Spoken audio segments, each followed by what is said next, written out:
Good morning, everyone. The last conversation was so interesting, I was almost hoping we could continue talking about that. There's a lot to talk about there, and we welcome your questions and comments if you have any to reach out to us while you're here or afterwards. We'll be more than happy to discuss that further with you. There is a lot that is still in the making, and a lot of questions that we're still answering, ordinances that we're still drafting, and technology we're still developing. So we might not have answers to all those questions, but we benefit from these conversations as well, just so we know what you might be thinking that we might not be thinking about as we move into the pilot phase for these programs.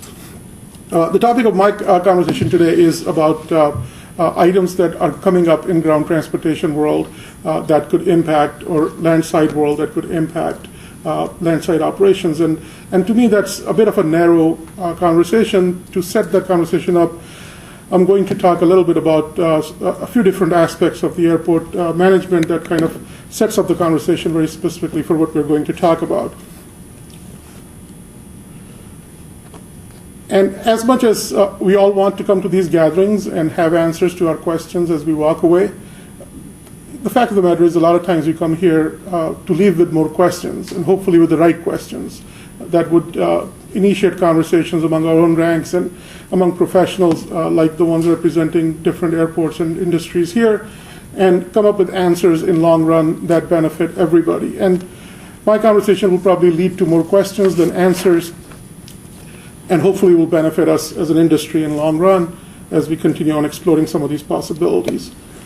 I'm going to start out by telling you a story about a revenue-generating, self-sustaining governmental enterprise that had been a pride and joy of the United States for a long time, and that's United States Postal Service.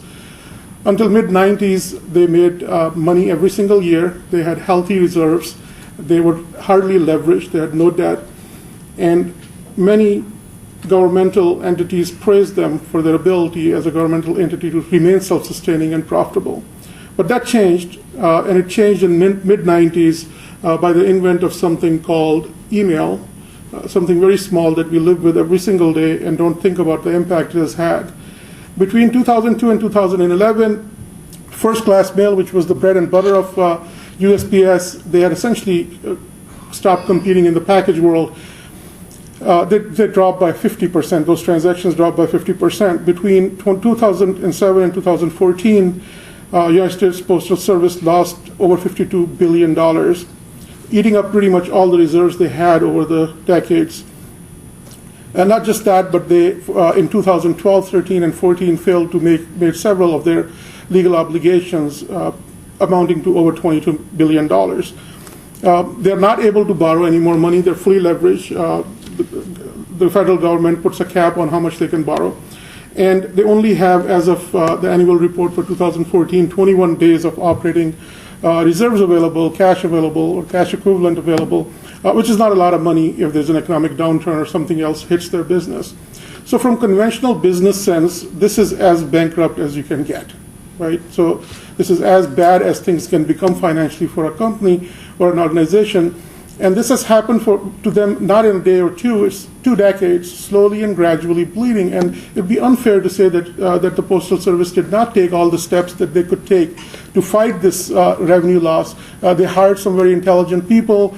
They redesigned their businesses. They used IT to the max and got back into the package business. Phenomenal job, but still they're losing money every single year. Now, I'm going to leave United States Postal Service aside for a second. We'll come back to that conversation in a minute. Let's talk a little bit about the airports. More than anything else, airports are economic engines for their communities. They create jobs. Any airport you go to will tell you they have tens of thousands of people employed within their airport, and in the broader economy, the number is even higher. And most economic impact captured has been billions of dollars, and for large airports, it can be a very large amount of money. So a lot of people depend on those jobs that are created. Most of us are beneficiaries of that system, of that economic system, but many of you are also benefactors of that system as well. Now, as airport management, it's airport's responsibility to capture enough of this value, the economic value from all the economic activity that is happening that can keep that engine sustained and running for long run. And that money has to be effectively captured and intelligently invested back into the system. And that really is to the core of what airport management is as far as financial economic sense of it is concerned. And these activities are happening pretty much everywhere on airside, landside, and terminals, and there's value capturing happening in all those areas. Now, one thing that we perhaps don't talk about much in these gatherings with landside and ground transportation is that airports compete with each other. Now, there are many of you here who have competing airports within your own region. If you're a supplier or vendor, you might even be providing services to multiple airports in the region. And airlines, to them, it's totally an economic equation. If they make money bringing a flight to your airport, they'll come to your airport. If they don't, they'll go elsewhere where it makes more sense. So one of the tools that airports have in their arsenal is to keep the cost low for the airlines, to be able to keep the ones that are there and to attract more air service. Now, it's not a very difficult argument to make that more air service there is, more the community benefits, more jobs are created. So it really aligns with the overall goal of an economic engine remaining viable in that community. And as you start to lower your costs to airlines, you have to be able to make that money elsewhere, and traditionally non-aeronautical revenue is what has really supplemented that part of the equation. And more so it is becoming important for airports as they're competing more and more. There's at least one airport here that within the ranks they would like for their landing fees to be as close to zero as possible for airlines. And they have means and they have ways to be able to generate revenue that goes beyond conventional, and they might very well be able to get to that point. Now, as far as most airports concerned, they are trying to make the best use of the non-aeronautical revenue that they have and trying to be more creative about gathering more money in a way that is equitable and sustainable. But there are airports out there that actually have created departments that are very specifically focused on creating non-conventional revenue for the airports through real estate, land use developments, etc.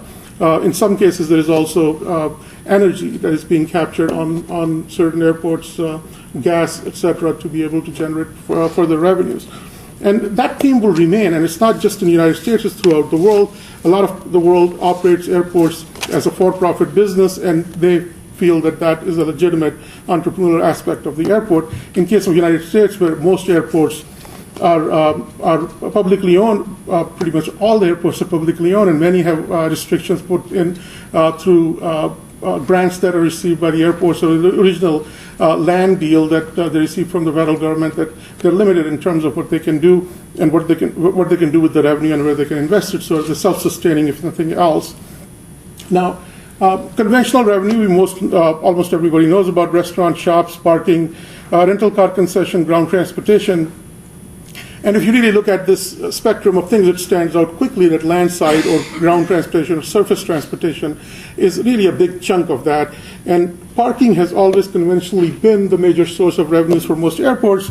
Ground transportation, commercial vehicles make a smaller contribution, and usually rental cars fall somewhere in the middle. Now, there are exceptions. Orlando does more in car rental revenues than they do in parking, but those kind of exceptions do exist in the system based upon your local community and the economic situation of your own region. So the question really becomes, are parking, ground transportation, rental cars, and other access modes of transportation, even the ones that are not revenue generating or commercial, like private vehicles and transit, are they really different from each other? And in ways they are. They are different disciplines. There's definitely different kinds of technologies used. Financial arrangements perhaps so much are different, and infrastructure might be different. But at the end of the day, they're all options for accessibility to the airport through the land. That's what they are. And the fact of the matter is that even though we are equitable in ways with which, over a period of time, have captured value between different modes of transportation, the real contribution margin per passenger made is not necessarily always equitable. So the passenger might pay more money when they're doing one kind of a transportation versus another. For example, a person might choose in Minneapolis, working in downtown, to take the train to the airport. On the way out and on the way in, it might be too late at night, and they might decide to take a cab home just because they want to save time and get to bed early enough. The value proposition from the airport perspective is different. Similarly, if you're coming into the airport, one time you might rent a car because you're staying a certain length of time, and car is where it is for you, economically speaking. And another time you might take a taxi or a hotel shuttle and just make your way around as you can using different modes of transportation. Again, the value capturing for the airport for each one of these transactions is different. And then, all this little movement might be happening, but the fact of the matter is, in aggregate, your buckets remain fairly consistent. Your taxi riders will stay consistent. You can predict what they're going to become going forward, and same is true for all other categories. Though there are elements or forces out there that will impact your distribution of passengers quite extremely. In case of Abu and his presentation of San Francisco, it clearly shows that people have migrated in San Francisco. 75% of the trips that are being taken in transportation have gone to TNCs, where in the region it may not be the case. And these things are going to change over a period of time, and there's several forces that can play a role. Obviously, economic condition and factors can play a role. Those among you who were around in 2008, 8 timeframe, I was at Sky Harbor at the time, and what we saw was first in parking, the number of transactions didn't decline, but the length of stay started to reduce. So revenues started to fall, but the transactions were still there. Shortly thereafter, transactions started to fall again. It was really and this all happened before the federal government recognized that there was even a recession. So it perhaps is an indicator of economic condition.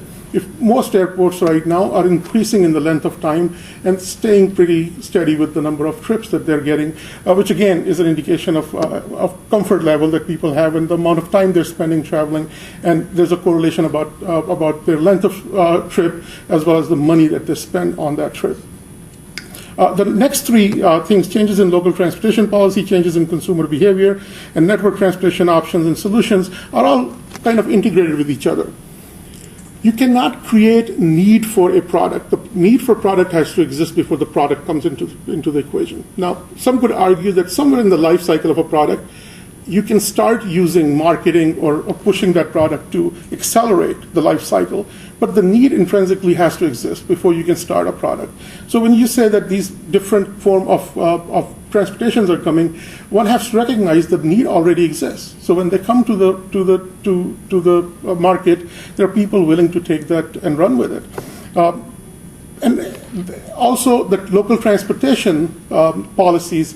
I'll use Minneapolis again as an example. A multimodal community likes to have multiple modes of transportation rather than being able to stick with one: walking, biking, transit, rental cars in terms of car sharing, etc. And all of that comes together for them to be able to make their transportation solutions.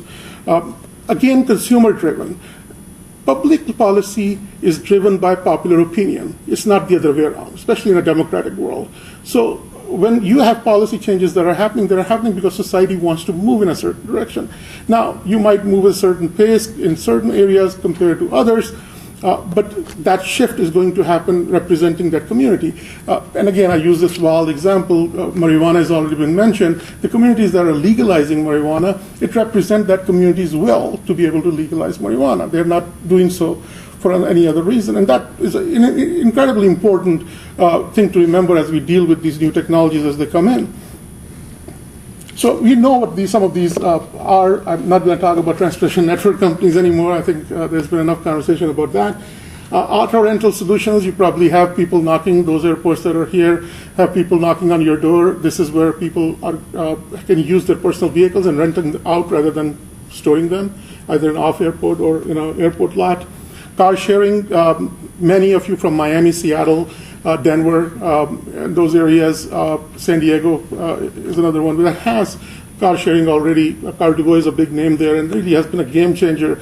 It's a point-to-point car sharing service.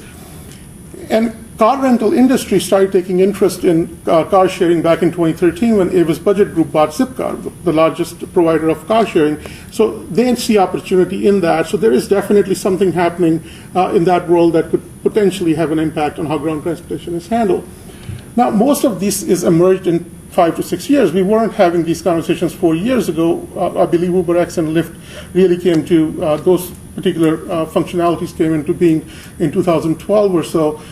So the big question is what is next? And a self-driving vehicle might seem like an extreme solution right now, but the money that is behind it and the kind of organizations that are committing to it, it is very high probability that we are going to see autonomous vehicles in the very near future.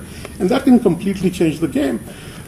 Parking conventionally charges for convenience. So closer you are to the terminal, more money you pay. Farther you are, less money you pay. And even if the car doesn't go home, even if it can go to a remote lot, it can damage your revenues tremendously. And more importantly, it is, we need to keep in mind that this price and utility combination of these new services could be appealing to just more than one product line. So they might be competing with taxis and limousines and even transit if they're low enough in terms of car sharing, and parking certainly can take a hit. The pride and joy of most non-aeronautical revenues for airports. So here are the questions that I want to leave you with, and these are questions to think about. There are three different components to this from my perspective, and perhaps there are more. I'm certainly open to that dialogue. One is financial. When airports make financial commitments, especially in terms of infrastructure, those commitments are being made for 20, 25 years. So they're essentially pledging their revenues for that, or free cash flows for that amount of time, banking on the fact that the world will remain predictable, right? So you're using the historical trends, and even with the finest of forecasting techniques, essentially all you're doing is a fancy extrapolation of what has happened before to determine what is going to happen tomorrow. And what I submit to you is that could completely change. And there has to be some risk mitigation. We need to have a conversation. I don't mean to present this as a crisis, but more so an opportunity to look forward and see what's going on. And this requires a dialogue between landside and people who are making financial decisions within the organization, because they do not see this movement. And it might be too late by the time it comes, but this bus is far away and you can see it coming. So it's time now to deal with that. From planning and development perspective, most airports are burdened with creating master plans 20 years out, even though one could argue that you're not going to execute on those plans and you're going to do due diligence right before you actually invest. But even the smallest of infrastructural investments can take 4 or 5 years from concept to design to actual implementation. And if in 3 years your world can change by a service that didn't exist before, that is to consider. Are you going to build the parking facility that you want to build, or are you going to expand the roadway? Are you going to perhaps need to revisit that in 5 years and completely look at it a different way? So again, conversations that need to happen between your engineering and planning folks and landside people to continue to talk about that. And then there's an operational aspect to it. We talked a lot about technology. The way we run ground transportation today is so dramatically different from 10 years ago, definitely even 5 years ago. And that will continue to happen. What kind of skill your workforce is going to need? What kind of technology are you going to leverage to be able to provide the solutions? And can you prepare for that kind of stuff ahead of time, or at least start building for that talent today? Again, I promised you questions, and that's what I have. And these are the things I think about, and I encourage you all to think about it when you leave here and have conversations with those that you are going to, that are experts in their respective areas. Now, with all of that said, going back to United States Postal Service, in all fairness, it's a very different equation. And it wouldn't be fair to say that somehow airports, with the technology changing around them, are in the same bucket as a governmental monopoly that has been providing a traditional service that has just changed. It's not. But I think there are lessons to be learned nevertheless there. You have to be able to react. You have to be able to react in a timely manner. And you need to start having conversations earlier than later. That's what I've got. Thanks for your patience. Thank you. Questions? A general answer first, and I'll try to avoid giving you a specific answer with my history at Atlanta Airport and things that are still transpiring, so I don't want to speak out of turn there. One of my favorite sayings is that if you're not at the table, you're probably on the menu. So, there is significance in being present for the conversations that are going to impact you. Obviously, one couldn't argue that. Atlanta situation is a bit subtly different. We can talk offline a little bit, and again, as it moves forward and finally has a solution, I certainly will be at liberty to speak more about that. And the other part, with making decisions now about TNCs, isn't there ramifications down the road about other concessions, whether it's your share ride, whether it's your rental cars? Rental cars, there's a tax associated with rental cars that a lot of cities and airports depend on. They're higher, very high tax. If that money begins to go away because of what TNCs do is, and a lot of TNC in the state of Georgia, they pay no sales tax. Aren't we setting up for some future problems and some revenue issues down the road?